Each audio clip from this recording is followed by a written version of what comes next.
Hi, good afternoon. This is Deepak, and I have an interesting topic to discuss with you today. I'm calling it the Metaphysics of Money, the 7 Laws of Abundance. One of the reasons I chose this topic is that I find that money is the main cause of misery and unhappiness in a lot of people. We've heard the expression in the Bible that the root of all evil is money, or the love of money, or something like that. And so, is there some truth to it? And I find two categories of people who are usually extremely unhappy when it comes to money. One is those who are very, very poor, and those who are extremely rich. And the reason I believe is that all they think about is money. So if all you think about is money, if your identity is tied to money, and if all your behavior and interactions with people and the world are around money, then you're likely to be unhappy. And yet money is also required to make a living, to survive, to buy goods and services, to take vacations, to pay bills. It's part of our life, and without money, the world would come to a stop. So I thought maybe I would share with you some ideas of what money is and how to create wealth consciousness, but even beyond that, how to experience wealth consciousness as a fundamental reality of our being, of our nature. I asked many people what they thought about this topic, the metaphysics of money, the 7 laws of abundance, and some of them said they didn't like the phrase, the metaphysics of money. And some said, well, it's probably similar to the 7 spiritual laws of success, and therefore there's nothing new to it. So what I thought is I'll share this with you, and then you tell me whether this is worth pursuing, because I could theoretically do a book on it, if you want, but I'd love your feedback, okay, on the title, The Metaphysics of Money, and also the subtitle, The 7 Laws of Abundance, and what you think about these titles and whether you think I should pursue this in greater detail. I'd love that feedback from you, and I'll look for it, and it will definitely influence my decision to elaborate on this. Okay? So a lot of people, of course, are not familiar with the word metaphysics. Some call it woo and mumbo jumbo, but essentially metaphysics is the branch of philosophy that deals with the first principles of things, including abstract concepts such as the nature of being, fundamental reality, what is the nature of knowing, what is the nature of substance, what is cause and effect, what is space and time. These are things that metaphysics deals with. Some people are saying the book would be amazing, so that's good.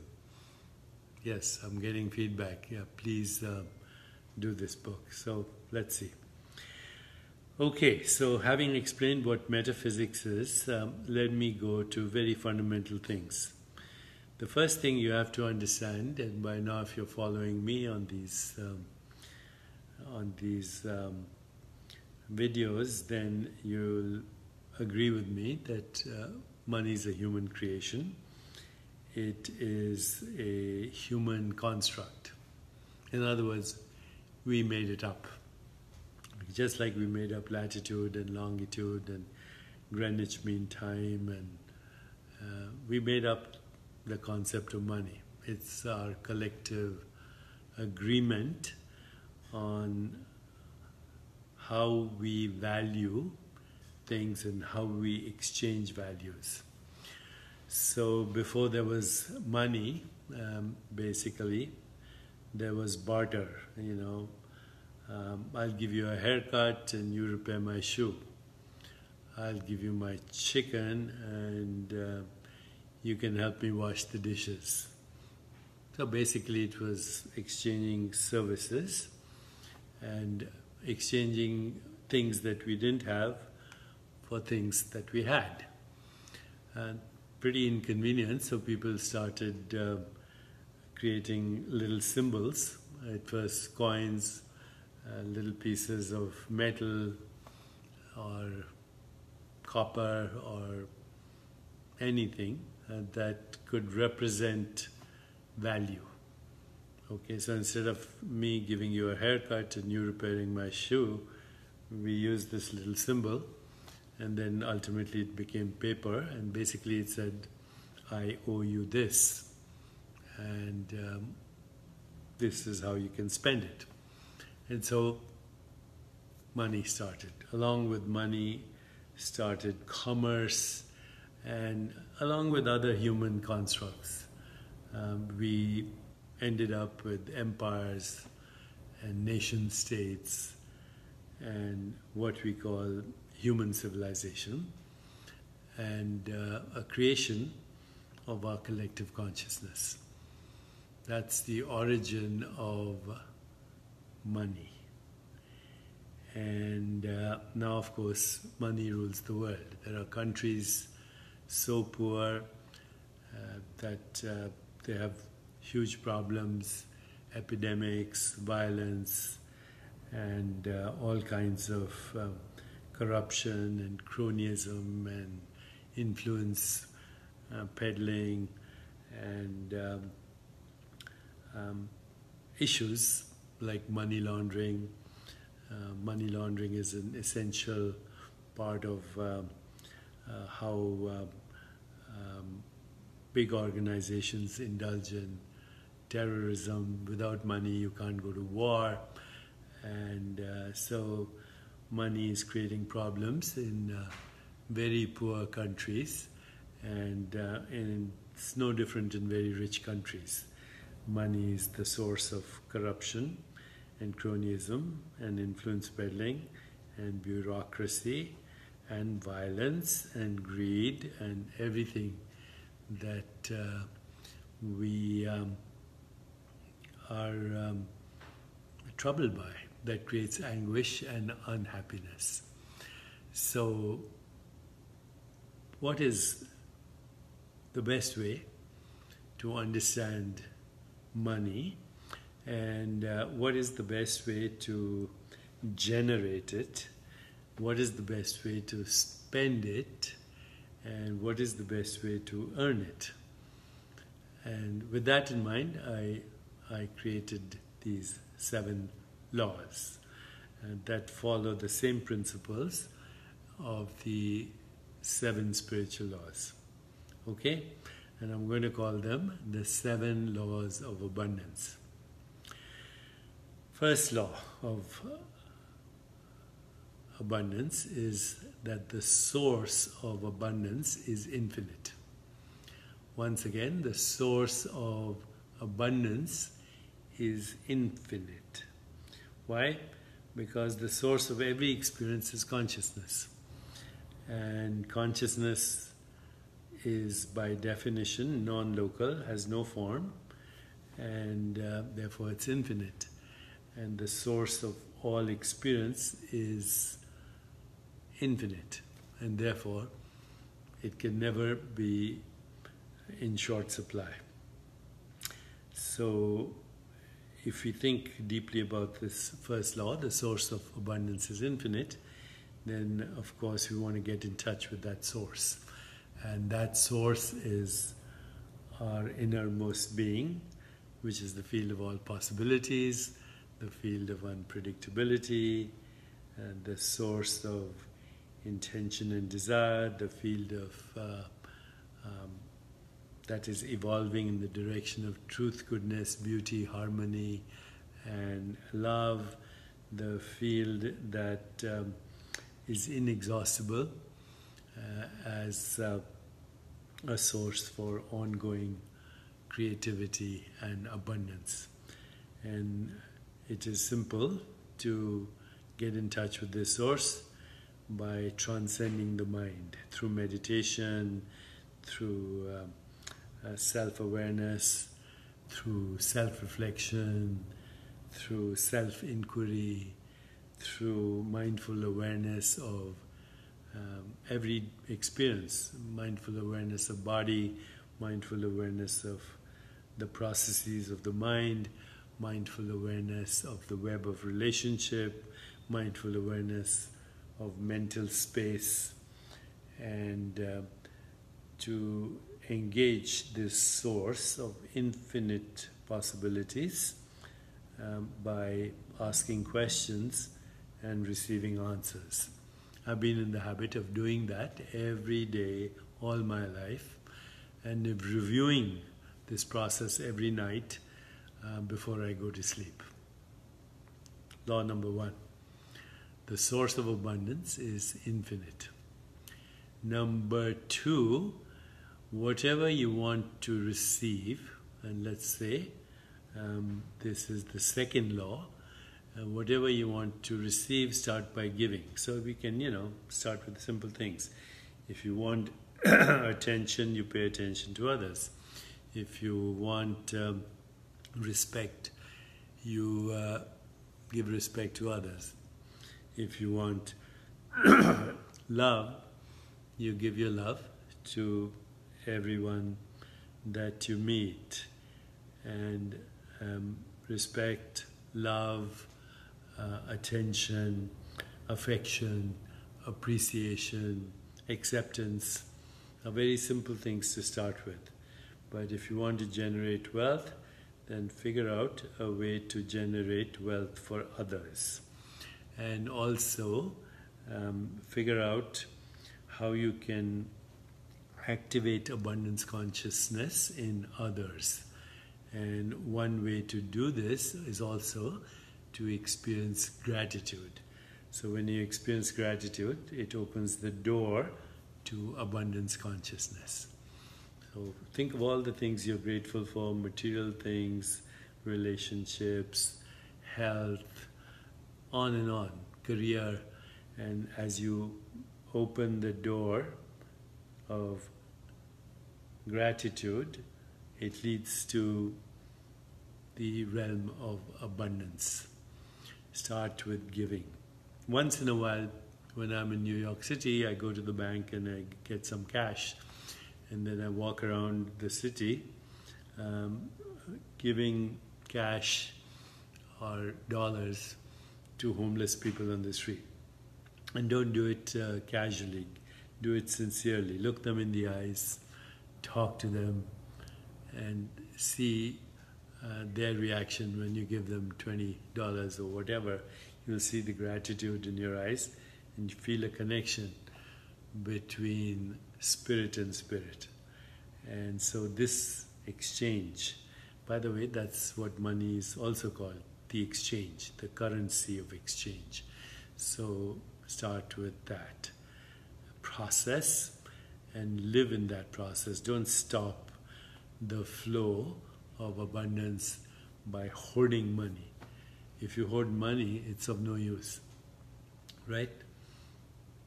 What are you going to do with it if you just hoard it? Spend it on yourself, spend it on others, spend it on your friends, spend it on charity, spend it for a cause, spend it for an experience, and exactly always think, what's the best use of the money that I have? Okay? That's number 2. Number 3, and these are just principles right now that I can expand on if you want me to. If you want me to do in this, write about this, as I'll listen for your feedback and I'll really expand on this. Okay. Law number 3, money is the exchange of values. In fact, the way a society spends money is a clue to their values.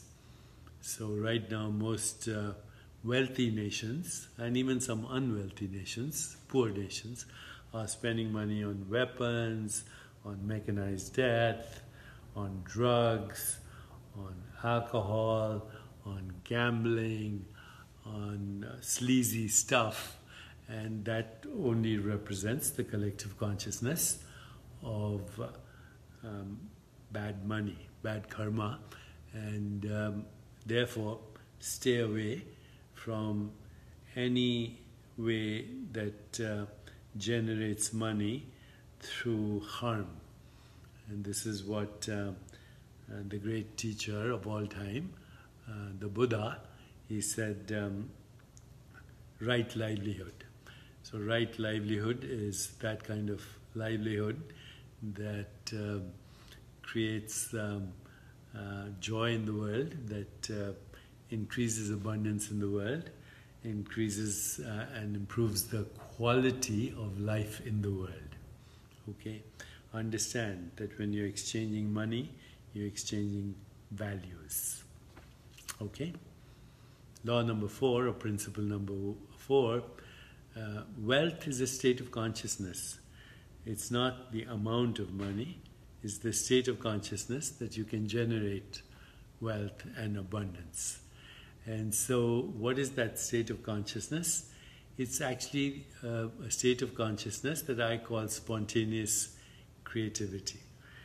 Spontaneous creativity comes when there is a pause between what we call experience, the gap between thoughts, the gap between intention, the gap between perception, the gap between breath, the space between choices.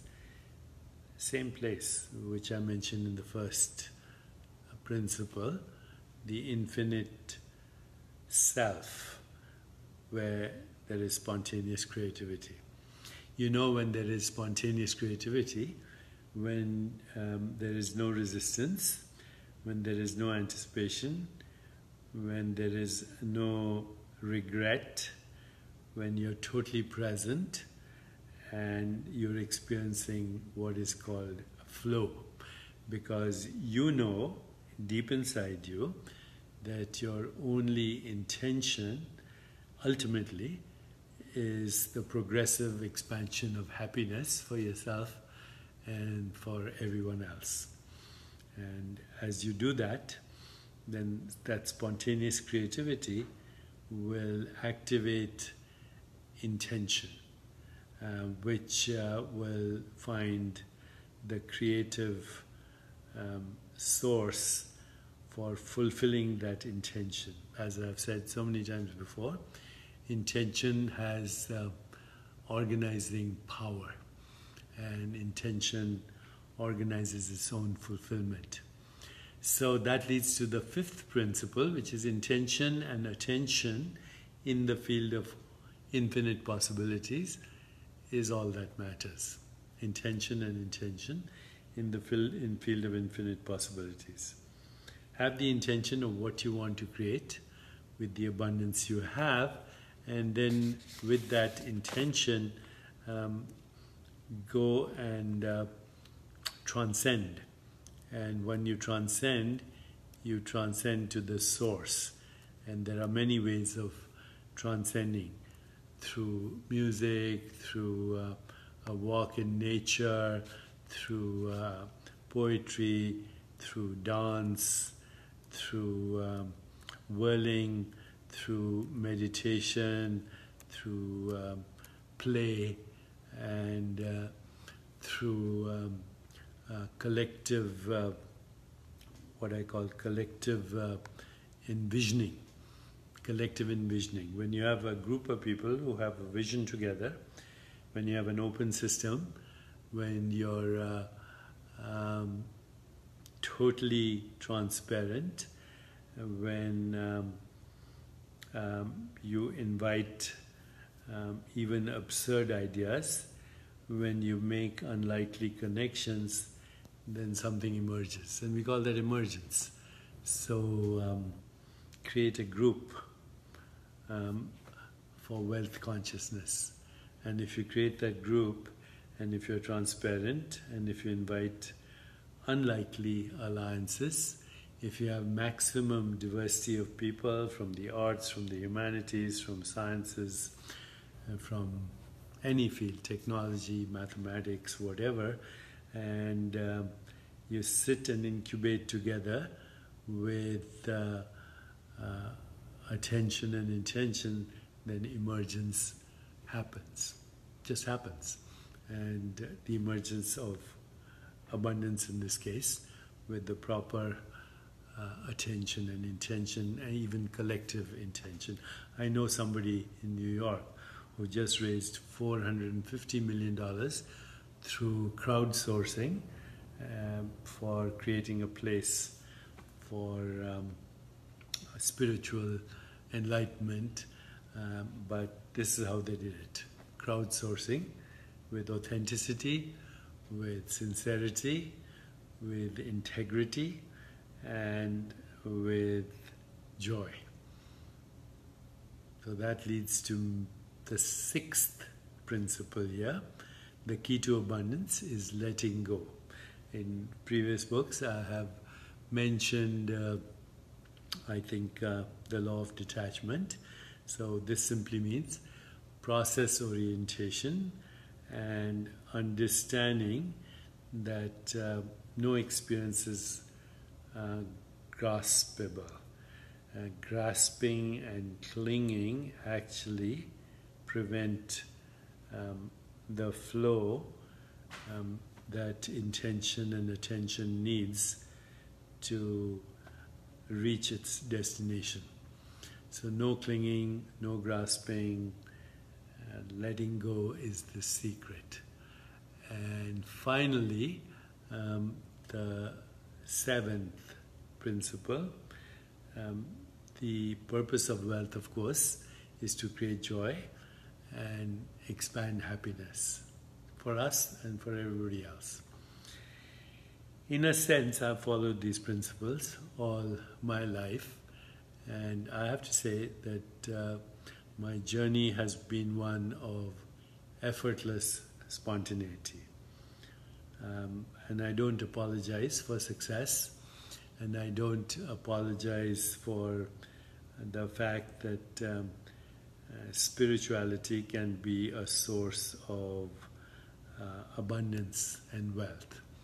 Because if you feel guilty about wealth and you feel guilty about money, then you will end up with guilt and no wealth at the same time. That's not a good state of being. Okay, so these are my 7 principles. The source of abundance is infinite. What you want to receive, start with giving. Money is the exchange of values. Wealth is the result of spontaneous creativity that resides in every human being. Intention and attention is all you need. And the key to abundance is letting go. And finally, never forget the fact that the purpose of life is the progressive expansion of happiness for everyone. Now, if you want me to expand and be more specific and give you daily practices, then encourage me to write the book, or else I will move on to something else. Thank you and God bless.